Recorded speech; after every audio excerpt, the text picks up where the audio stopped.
नांदेड़ शहर में आज दिन भर से जोरदार बारिश हुई, जिसके बायस पूरा शहर तरोताज़ा हो गया और गर्मी से परेशान शहरियों को बड़ी राहत मिली। कई दिनों से बारिश का इंतज़ार कर रहे नांदेड़ के शहरियों और किसानों के लिए ये बारिश किसी खुशखबरी से कम नहीं रही।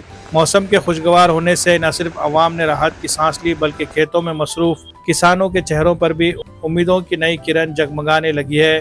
गुज़िश्ता कुछ दिनों से शदीद गर्मी ने आवाम को परेशान कर रखा था, लेकिन आज की बारिश से दर्जे हरारत में नुमाया कमी आई और हवा में ताजगी महसूस की गई।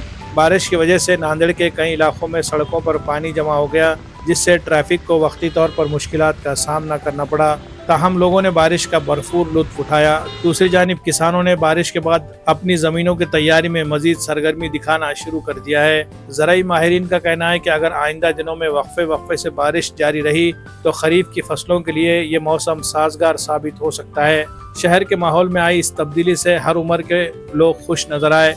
बच्चों ने बारिश में खेल कर लुत्फ लिया, जबकि नौजवानों ने सोशल मीडिया पर बारिश के मनाजिर शेयर किए। इंतजामिया की जानिब से भी अपील की गई है कि शहरी सड़कों पर पानी भरने के सबब एहतियात से सफ़र करे और सफाई का ख्याल रखे, ताकि बीमारियों से बचा जा सके। बारिश ने जहां फितरी माहौल को जिला बख्शी, वहीं किसानों के लिए उम्मीद की नई किरण बनकर सामने आई है। इन सभी की नज़रें आने वाले दिनों की बारिश पर जमी हुई है। Bureau report, MCN Urdu news.